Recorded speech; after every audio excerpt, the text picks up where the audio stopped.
Good morning and a very warm welcome from the CLA to this webinar, and how appropriate at this moment when we are teetering on the edge of a deal that we are having this session, and are you ready to trade after Brexit?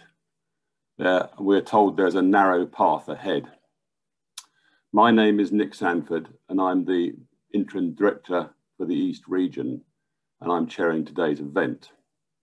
Today, we're joined by Dr. Charles Trotman. Charles is the CLA's chief economist and has been working tirelessly on Brexit for many years now, and as such has a great deal of expertise and insight into the whole position. Charles is going to cover three areas. After each session, there will be a short period for questions. And then at the end, there will be a slightly longer period to cover any questions from the whole of the presentation that Charles has made. If you'd like to ask a question, please do so at any point.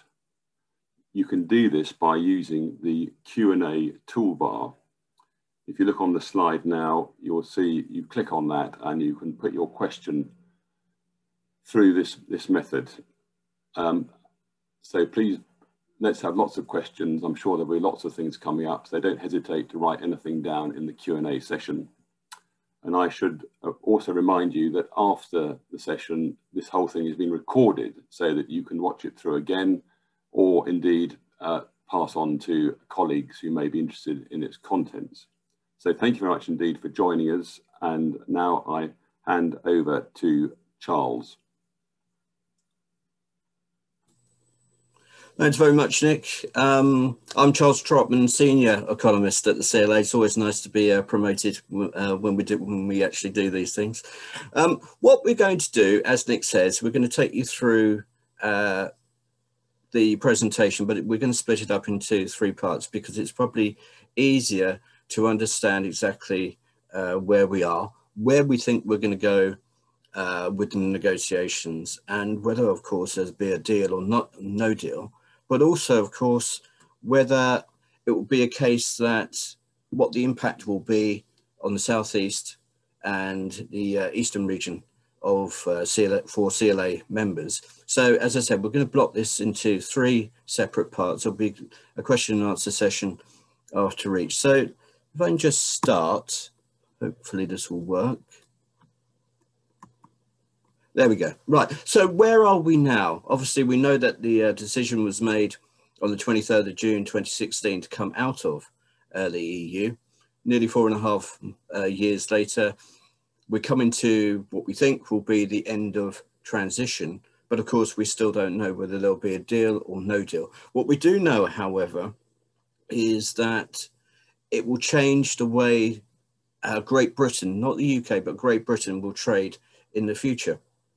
And that's going to be absolutely crucial. In terms of the negotiations themselves, as Nick says, we're on a narrow, according to the European Commission President, we're now on a narrow path towards a deal, but obviously things will change. And we understand that the crucial time, the decisive time period will be this weekend. And we will know one way or the other whether we have a deal or no deal. But even if we have a deal, it's still going to be the case, because we've already come out of the single market and the Common Customs Union. There will be a number of significant changes that will take place. And we also believe, although again, this has to be confirmed, that the end of transition will be on the 31st of December, 2020. So if I use my crystal ball and gaze into the future, what does a no deal mean in terms of trade in agriculture and the wider rural economy? Now, I've called this my 3 T's. Obviously, with the changing the situation, changing the trading system, we'll be trading under WTO rules. Completely different system, trading system than many rural businesses will be used to, and it will take time to actually get used to that new system. It'll also mean tariffs. It will mean tariffs from the EU. And those tariffs, under a no-deal Brexit, will actually be imposed immediately. We end the transition period on the 31st of December this year. Now, what that will mean is that it could be for some products, some livestock products in particular, if we look at lamb, it could very well mean it would be very, very difficult for us to export our lamb products, given the fact that EU is our largest market, to those EU member states because the tariffs are simply too high. It means that that product within the marketplace is actually not competitive. It'll also mean trying to find new markets. As I said, the EU is our biggest trading market. We won't actually have the access that we've had before. So it will be absolutely vital that we do try and find new markets. In a sense, we're looking at global trade in a completely new way of thinking and the way of looking at these things. What happens though if there is a deal? Well, it will be a very simple framework, simply because we haven't had time to put together the comprehensive agreement that we need. And it will take time for the comprehensive nature of an agreement to take place. It could be years, primarily because we're looking at a new trading relationship that we have with the European Union. Although there won't be tariffs, there will be barriers. There will be environmental barriers, there will be welfare, animal welfare barriers. There'll be additional costs in terms of more documentation, and we know that there will be transport issues and potential delays in the supply chain. That's why UK trade policy has to look, in a sense, in global trade. You could say a global trading empire.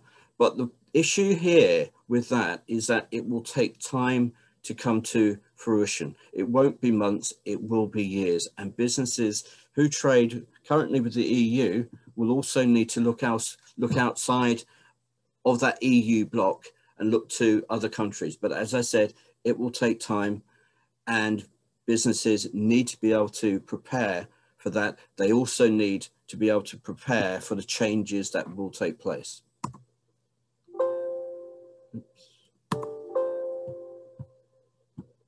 Let me just see if I can actually click this back. Oh, there we go. Let's just go back a bit. Back.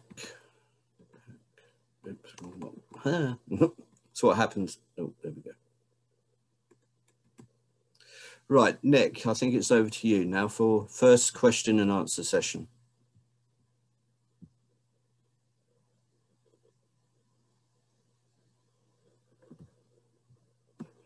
Oh dear, what's going on?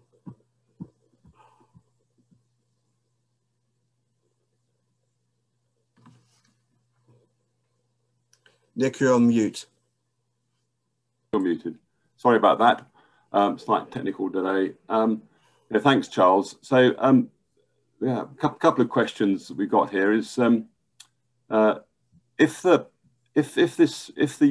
UK and the EU do manage to secure a trade deal, irrespective of what it's going to be, is that the end of Brexit? That's the first question there. No, I think we're going to find ourselves in a situation, as I was saying, the first bit of the deal will be very simple. It has to be a simple framework, only because we haven't had time to put together the comprehensive trade deal that we need.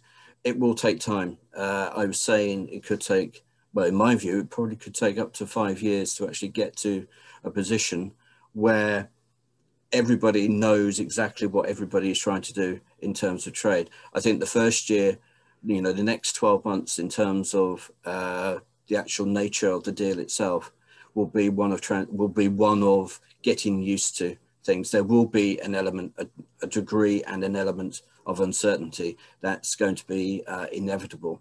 So it's going to be a case that businesses now need to think about what they're going to do in those next 6 to 12 months. Some sectors won't be affected immediately. There will be other sectors, however, those who trade, who export and import will be affected by the changes almost overnight. You hear the government PR message that you need to think about the end of transition now. It's important that businesses do that. Thank you for that.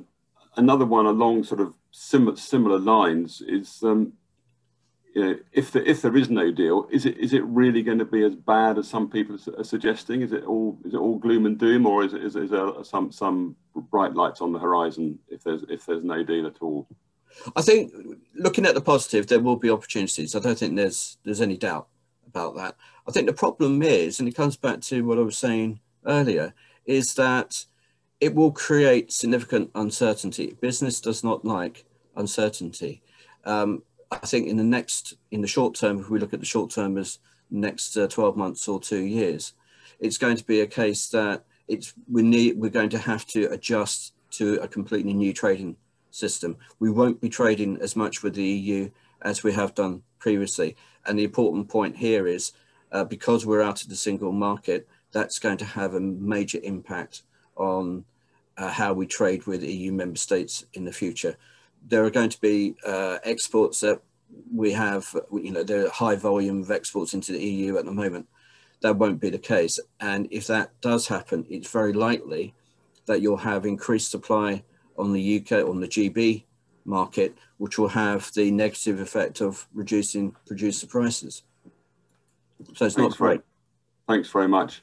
I think that's great, Charles. I think that if there's any other questions that come in, I'm sure we can pick them up later on. But I'll hand back over to you now to go to the second part of your presentation, if I may. Thanks, Nick. Okay, so we've given you very general background as to what we think the current situation is. Now, what we're going to do next is look at what happens after transition, again, in a general way, but picking up some of the areas that obviously will be of particular importance to all of you on this webinar. Now, what do we think it means for agriculture?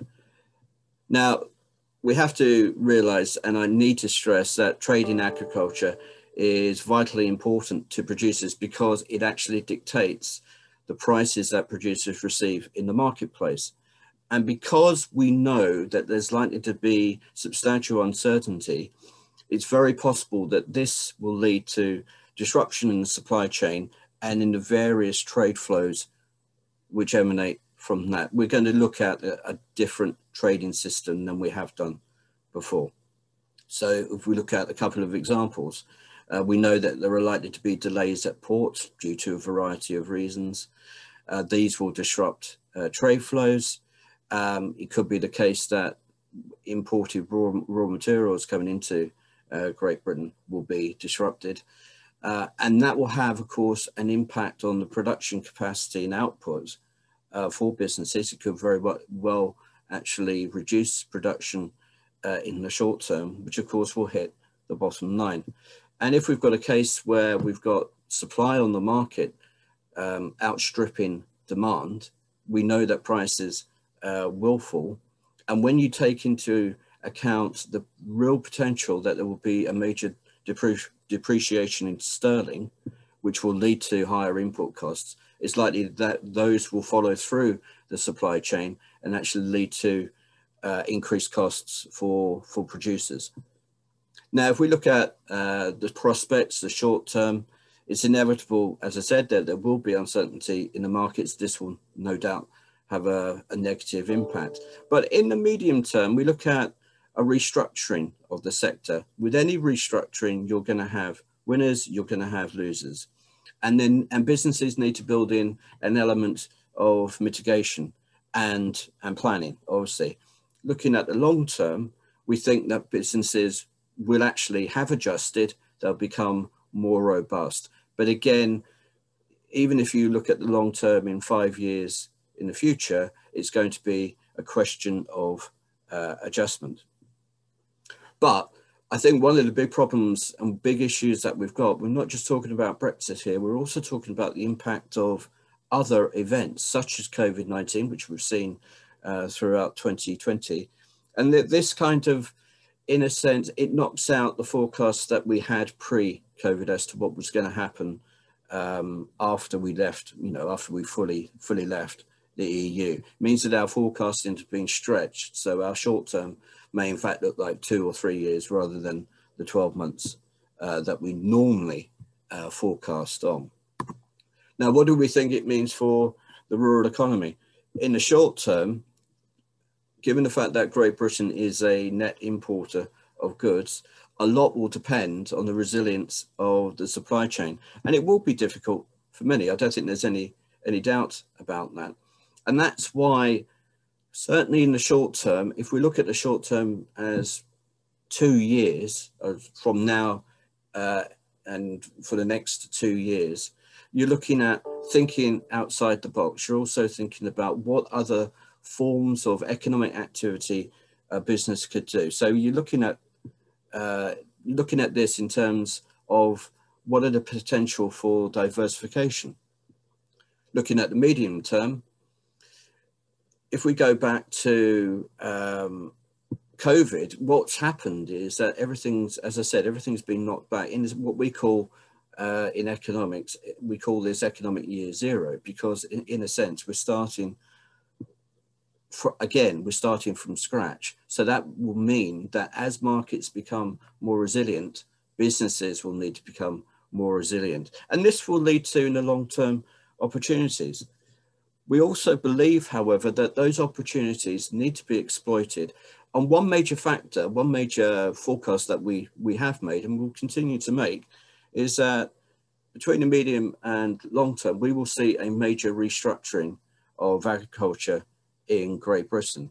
In the next 5 years, we're forecasting that this could lead to at least a 15 to 20% reduction in the number of holdings. But of course, if you reduce the number of holdings, you also increase the economies of scale, which should lead to greater efficiencies. And again, looking at the opportunities, we're talking about diversification. Look outside the box. And we're not just talking about tourism here, we're looking at wider diversification. And the idea here is to ensure that the rural economy has a wider and more resilient base for the future, irrespective of whether we have a deal or not.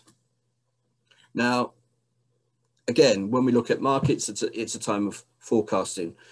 Given the new situation that we're going to be in, it's difficult to forecast what the market reaction will be.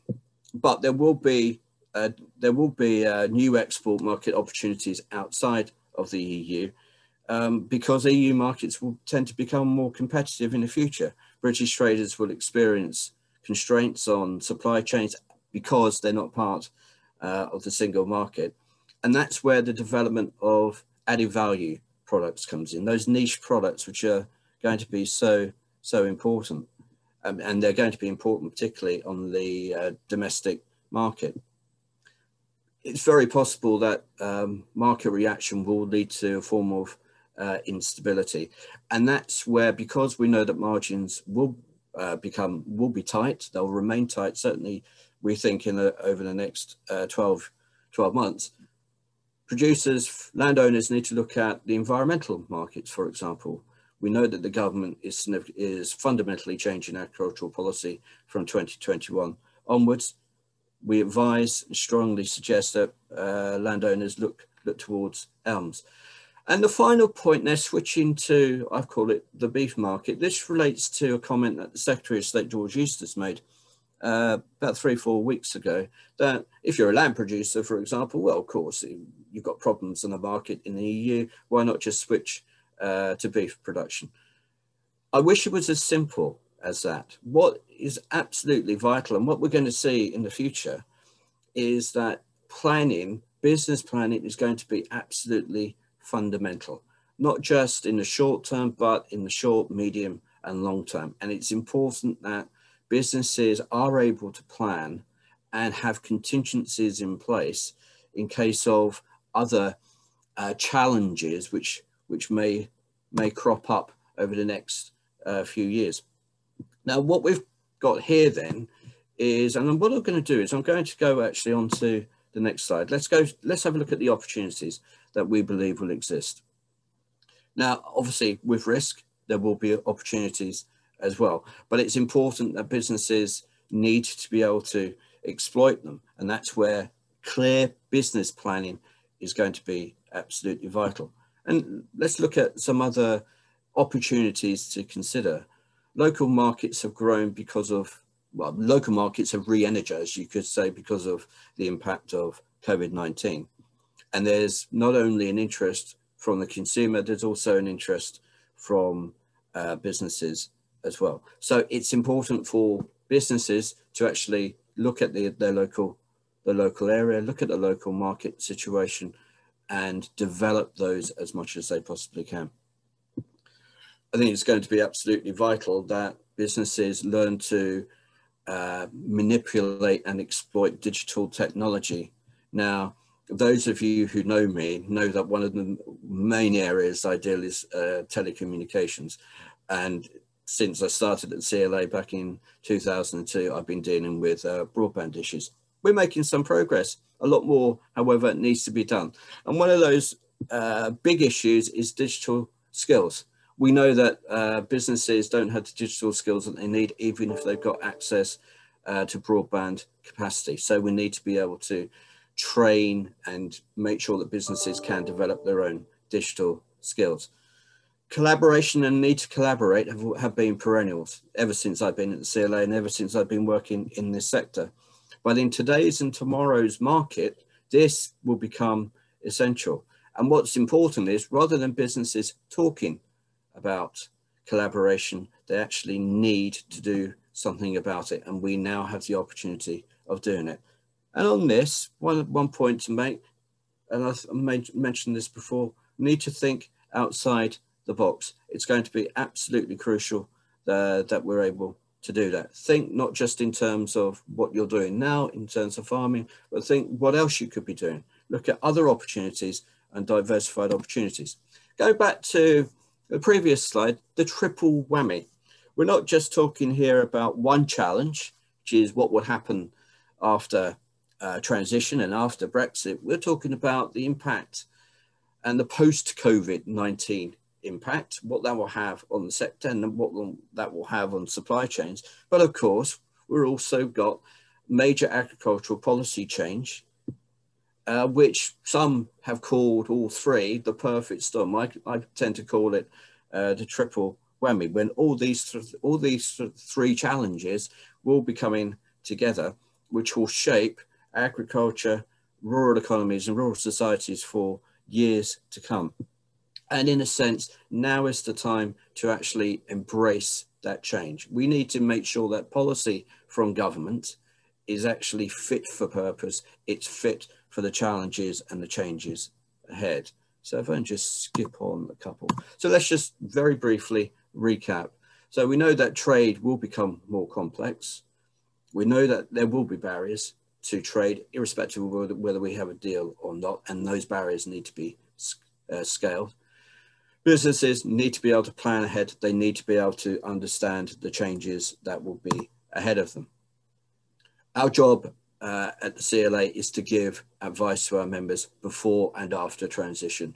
My job in terms of Brexit won't just stop because we come to an end of transition on 31st of December this year.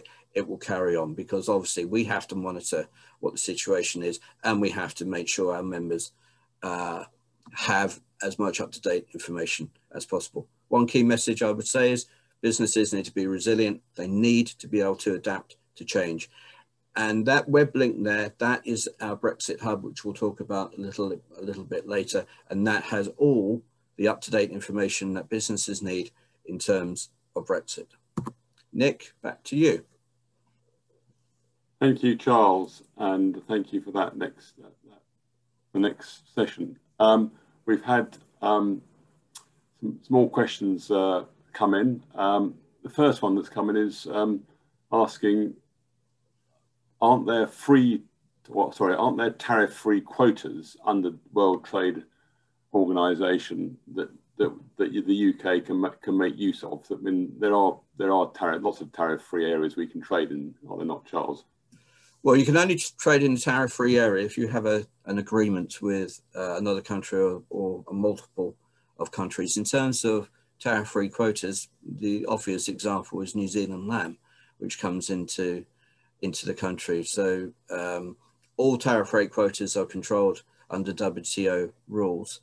We need to be able to negotiate what our share of the tariff rate or tariff-free quotas will be. In terms of New Zealand lamb, the overall tariff is 200,000 tonnes.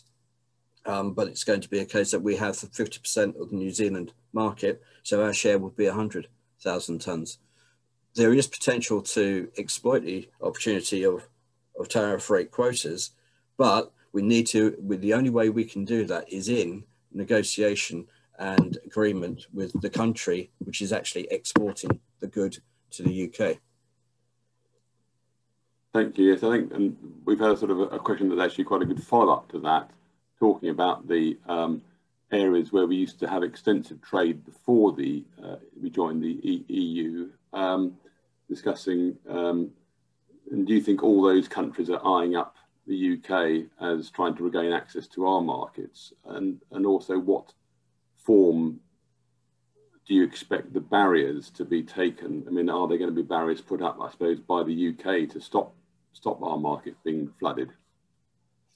The UK, under the WTO rules, has the opportunity of putting in place what are called safeguard clauses. So for certain sectors, let's take probably the sheep meat sector is probably the best one, or the beef sector as well. If there is the potential for oversupply on the market, the UK can actually introduce safeguard measures and impose significant import tariffs on those goods. And that, in a sense, it's one of the beauties of membership of the WTO. I think in the case of New Zealand and Australia, yes, they will seek to exploit opportunities in the UK market. I think, however, I think you need to look at where the main markets are for those two countries. It's Southeast Asia, it's not the UK. I think the one country that may seek to gain increased market access is the United States. And that's why we've had all these problems over the potential trade deal with the US, because we know that any future trade deal with the United States hinges on US producers having far greater market access to the UK than they do. So again, this will take time. A US trade deal could take at least 5 years now because of a new president to actually come to fruition, and it's got to be balanced. The UK government cannot just roll over and sacrifice its agriculture sector through a political whim of the US government. Thanks. And what about the recently agreed trade deal with Japan? Is that good news? Is that as good as it sounds? It's a good news story. That's what it was pumped up to be by the UK government. It's definitely a good news story, but it's one good news story. The EU has 72 trade agreements with other countries outside the EU. We've got to try and catch up, and it is a case that we are playing catch up at the moment. We have a number of what are called reciprocal trade agreements, contingency agreements, which are being rolled over. But in terms of volume, our trade with the EU is absolutely fundamental to our agriculture sector. If we can't get a trade agreement with the EU right, and that's what we're pushing for, then we are going to see significant challenges ahead. Thanks. And do you think in the sort of the east and the southeast of the country, there will be any particular impacts in our regions as opposed to across the whole of the country? Well, I'm going to come on to that in the third part. Okay. And there's also been another question about labour, but will you cover labour? Labour. I'm going to cover. Yeah, I thought they were covered later on, so we'll leave those to the end in case they pick that up. Okay, well I'll hand back to you now, Charles, for your third session. Okay, so we've had a couple of questions about barriers. We've had a question about labour. So let's look at what's going to happen in terms of the impact we think in the east and the southeast. Just bear with me 1 minute while I try and play around with this. Hopefully it will work. Oops, go back. Right, so one of the big issues that we know about is the problem with ports.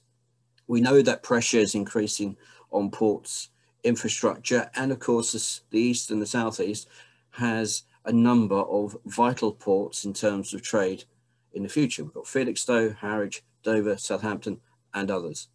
The changes, whether we have a deal or not, will affect how trade functions within those ports and whether we have the infrastructure that we need. We know, certainly from speaking to government officials, but also speaking to other EU countries that the ports infrastructure and the infrastructure around the ports in the port hinterland is not sufficient. It will take time to actually put that into place. And we're seeing the problems already with COVID. We know that there's stockpiling taking place in ports because businesses are trying to seek a head start because they realize what will happen in the future. And that situation will become more prominent, certainly over the next 2 months. And we think there will be confusion and there will be uncertainty because it will disrupt trade flows. Importantly, however, that impact will be immediate from the 1st of January 2021. Again, irrespective of whether we have a deal or not. And let me just give you a comment from the Dover Port Authority, which I thought was rather interesting. Dover apparently has the capacity to deal with all the problems that could emerge, particularly in terms of the volume of trade coming through. The issue that it has, however, isn't its own internal capacity. It's the very fact that there aren't enough vessels actually coming into the port of Dover. The problem, of course, we have is after it comes out of the port of Dover and hits the streets of Dover and beyond, that's where the problems actually stack up, and that's where the government's contingency plans have to be seen to be effective. And I think it's important to realise the government has put in place what's called the border operating model, and this is intended to actually be a flexible instrument to ease through the problems that will be caused through a lack of port infrastructure, a lack of resource. Of course, we know that there won't be enough customs officials to deal with checks. That will lead to delay at ports and delays in the supply chain, which will have an immediate and potentially major impact. So let's look at the issue of labour supply. Now, we already know what the potential impact of labour shortage will be for farming in the country because of COVID-19. We know that there was a significant shortage of migrant labour because of COVID. We estimated that out of the 75,000 migrant workers that come into the UK, only 25% actually were able to be here, to actually able to work. That's about 19,000 migrant workers, significantly less than what the sector needed. And of course, with the government changes to the furlough schemes, it allowed domestic labour to actually take their place. That's this year. Next year, that won't be the situation. And of course, this will affect every single agriculture sector if we have a continued shortage of labour. We're talking about fruit and vegetables, arable, dairy, right through the processing sector. And that's just agriculture. We know that there will be labour problems in almost every economic sector in the country. This year, we've managed to, in a sense, get away with it.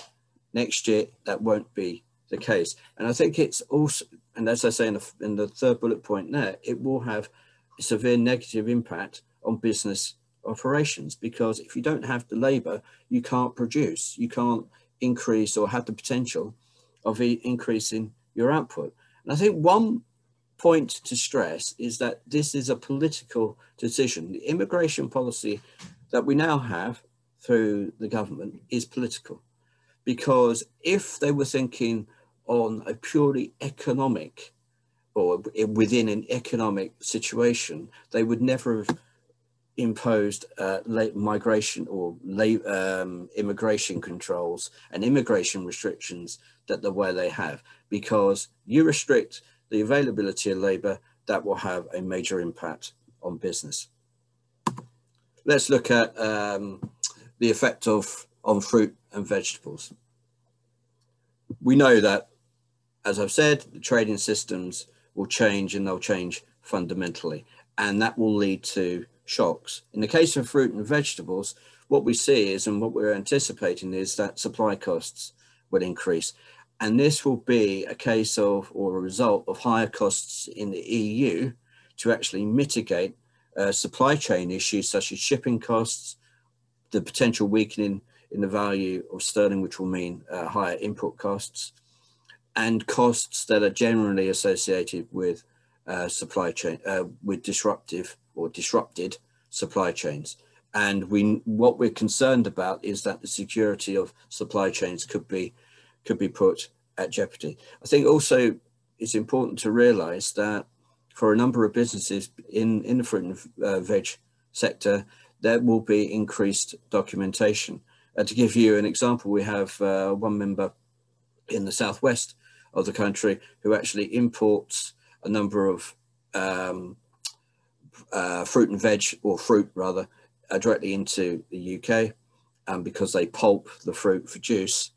They're going to have to, that business, a British-based business, will have to ensure that they comply with customs declarations. They'll have to understand how VAT reclamation works, and also have to look at the issue of potential duty deferment. These are issues that businesses need to be aware of now. And it's important that we try and keep disruption to an absolute minimum. But the problem that we have here is that when you bring all these shocks together, what it does, it produces a destabilizing effect. And that's what business needs to be able to plan for now, to actually have in place contingencies so that they can actually move forward in the future, certainly over the next 12 months to 2 years. But the question that I've got for all of you here is, are your businesses actually ready for the major changes which are going to take place very soon? Let's look at arable. We know that there are going to be, rather, let me put it a different way. If you compare the changes which will take place in the arable sector to the livestock sector, it doesn't appear to be much to worry about. Yes, we know there's a potential issue of tariffs there, and there's going to be problems potentially over shipments. But you could say the documentation requirements, when you compare arable to livestock, seem to be less cumbersome. Unfortunately, I wish that was the case. The opposite is true. Whether you're an arable business, a grower, a merchant, an exporter, or an importer, or whatever, there are going to be significant changes to the way we deal with high-risk products, the way we deal with exports to the EU, the way there are going to be changes to plant passports. We have now, for imports of products coming into the UK, we now have the 3 stages of the border operating model.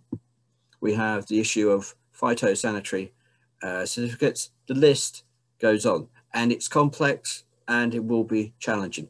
But it's absolutely vital that we understand how the rules work in the future. As I said in the second bullet point, now we've still got problems over rules of origin, for example, because nobody's made a decision, and those decisions probably won't be made until the middle of 2021. And what this does, it creates uncertainty in the marketplace.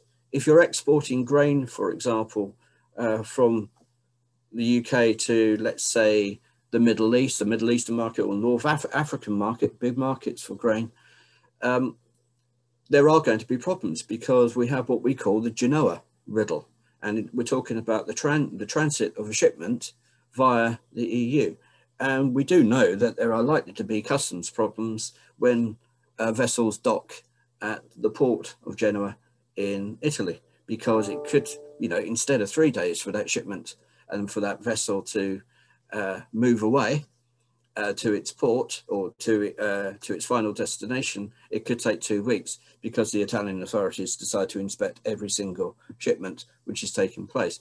Those are concerns that will be happening in the future because we're out of the single market. We're no longer in the free market or the free trading system that we are in at the moment, but we won't be in for much longer.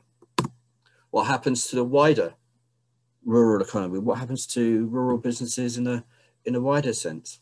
We know that the changes will lead to pressures building on all elements of the rural economy. And it's the combination of factors, combination of the challenges where we see that pressure actually coming to the fore. Those challenges and vulnerabilities need to be addressed, and that's why it requires the full support of the government, both directly and indirectly. And again, I want to really stress this point that businesses need to now begin to understand the rules and how the rules will change in the future. And they need to put in place necessary contingency measures where their business model may not fit with the new systems. We don't think, obviously, it's going to be a quick fix where there are too many issues coming together to make one big whole. But we do believe that the next 12 months will be absolutely crucial for all businesses. As again, as I said, contingency planning is going to be crucial as we see as I said before, a major restructuring of the rural economy, not just in agriculture, but I believe that all rural economic sectors will change because they'll need to change to accommodate what is happening because of the very fact that we've left the European Union. So let's just recap the three parts of the presentation. We need to recognise that from the 1st of January next year, there will be substantial change and we need to plan for it. If there's a no deal, we know that our main market will lead to significant constraints. I've called it the 3 T's, how we trade WTO style, tariffs, and trying to find new markets in the future. That's under a no deal. What happens if we get to a deal? Again, we know substantial change will take place and nothing new there, but the trading relationship with the EU will still lead to challenges for the rural sector, whether there's a deal. We know it's going to be a very simple framework simply because we don't have time to actually deal with a comprehensive agreement. We know there will be barriers, but there won't be tariffs. And the UK or the Great Britain, under its new trading policy, needs to look at a new trading empire. And finally, we know that business has to be as adaptable as possible. It's important that they look at new opportunities, however unusual they might be. As I said before, need to think outside the box, look at the opportunities in terms of diversification, and look at new product lines, look at local markets. Make sure that you are as up to date as possible with the information which is available. If you have any issues, any questions, certainly contact the CLA region for the latest advice. Definitely go on to the CLA Brexit Hub, where I've got the link there, and that will have the information that you will need. And what we've done as part of the hub is we've provided at the moment a 90-page guidance pack, very similar to the document we produced in October last year when we thought there was going to be a no deal, which is obviously available to everyone. Look at that document, read it carefully. That will show you where the changes will take place and how those changes will affect your business in the future. Nick, back to you. Thank you, Charles. Thank you for that presentation, and I think it certainly raised a great number of points. One of the important things, I think, is this question of labour, and that certainly is one we've had 1 or 2 questions coming in about. I mean, I think, as you said, and the questioner said, that 180,000 immigrant labourers are required at the moment. Could you perhaps give a bit more detail about what is the government's policy on this short-term immigration? Is the seasonal workers scheme going to be coming back or boosted up, or and what would you advise businesses who rely on this labour to be doing now to try and help themselves get through this problem? I think it's important to look at the figures to start with. So we estimate that we'll need 75 to 80,000 migrant workers, which is the current figure that we have. We've had the example of what happens to sectors when you have a shortage of supply. We're going to have that again. Now, under the government's immigration policy, they've introduced a system very similar to the Australian model, which is a point-based system. And it's targeted towards skilled workers. It's not targeted towards unskilled labour. The problem that we've got is, and we've said this to the government on numerous occasions, it's your definition. It's a question of definition. How do you define what a skilled or an unskilled worker is? According to the government, their definition is based on qualifications and the amount of money they would actually get for the job that they're doing. So there is there is a salary threshold, I think, of 25,600. There's a minimum level of 20,000, £20,600, which anything below that you wouldn't be able to get into the UK.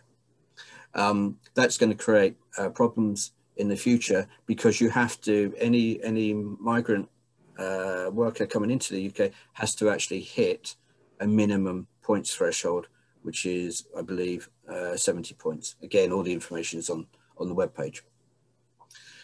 It's very likely that those migrant workers won't be able to get anywhere near that, and the salaries may not be as high as they need to be. So we know that there will be a shortage of labour. The COVID-19 example of this year illustrated that, yes, there is a potential for a larger domestic workforce on farms and in the wider rural economy. However, we also realise that that British workers have challenges of their own to deal with. And also bear in mind that a lot of these workers were able to work on farm because of the furlough scheme. That won't be there next year, so they won't be available. It's important for businesses now to look at other ways of other ways of getting, the harvest in, so to speak, the way to maintain production, and that could be through automation. But the problem that we've got there is that it could take years for that to happen. Automation will be vitally important in the future, as will the Internet of Things be vitally important in the future. But as a sector, we're not there yet, and we need to be able to mitigate the problems and mitigate the challenges and the vulnerabilities that we'll have, and we need to mitigate those now, and we need to press that point across government. There is what's called a shortage occupation list that needs to be revisited, because migrant workers has been shown they are vital to UK agricultural production.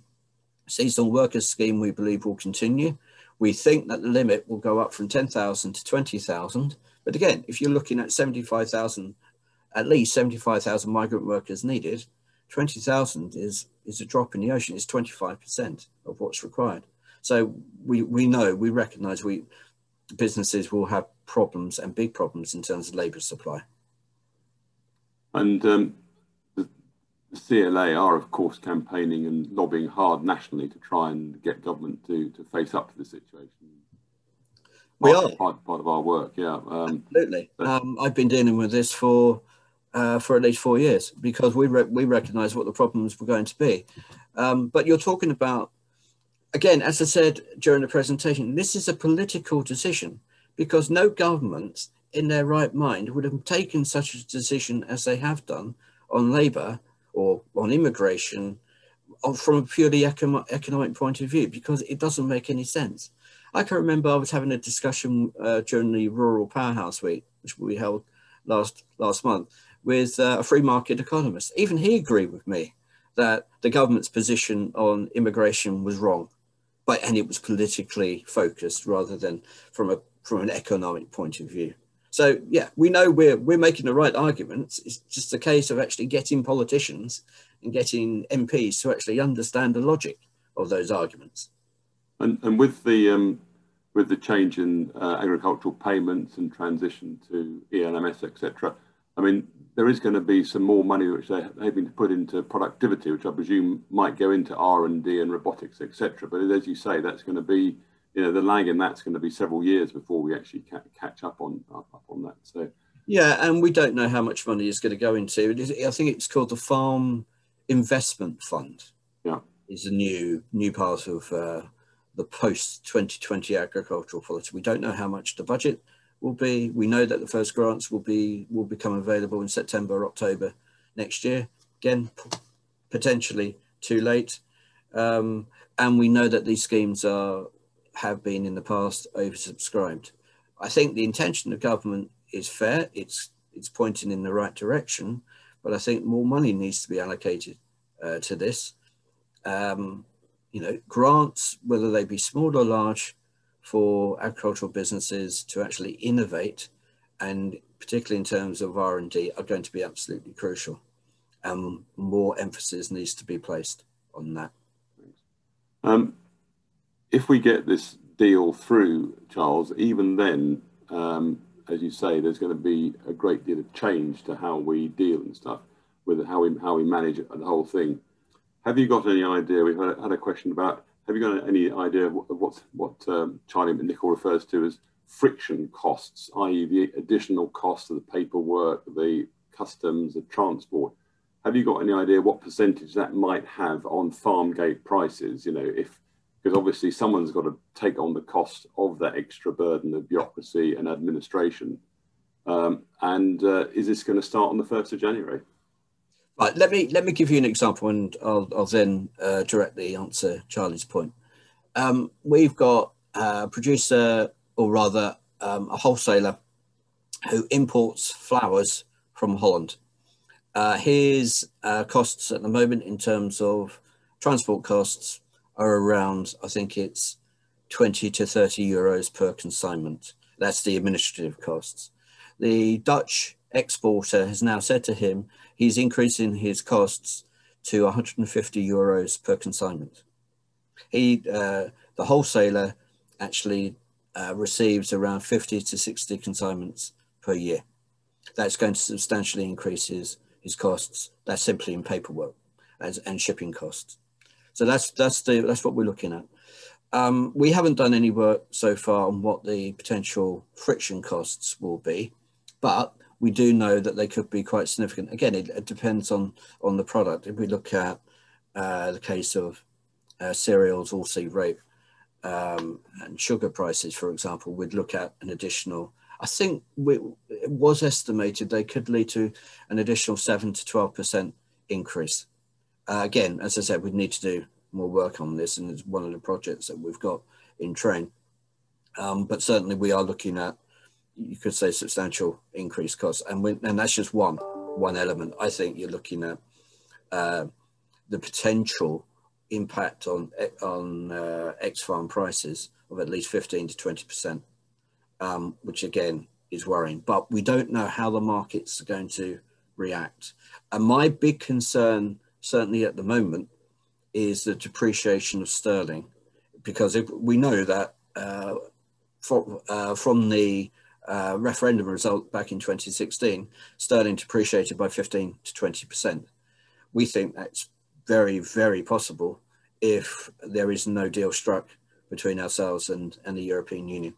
It could be higher than 15 to 20%, and that will have a major impact on input costs and imports coming into the UK. I don't think it will be a case that will lead to shortages in the shops. I think the retailers will make sure that doesn't happen. They will put significant pressure on government to maintain its policy of cheap food, because of course that works to the advantage of the large retailers such as Tesco, Sainsbury's and whatever. But what it does illustrate is that the supply chain will be directly affected, as we know. There will be substantial changes in trade flows. There will be substantial disruption. And if you look at ports, just widening the argument a little, if you look at ports and the infrastructure that is in place now, you could put forward the argument, well, we knew we were going to come out of the European Union. In fact, we came out of the European Union on the 31st of January. We knew all this. For the last 11 months, we've been trying to negotiate a trade deal. Why hasn't the government put in the necessary infrastructure and tested the necessary infrastructure to make sure it works as from the 1st of January 2021? And that's not my argument. That's actually from the port authorities in a meeting I had last week, made that point. None of this has been tested.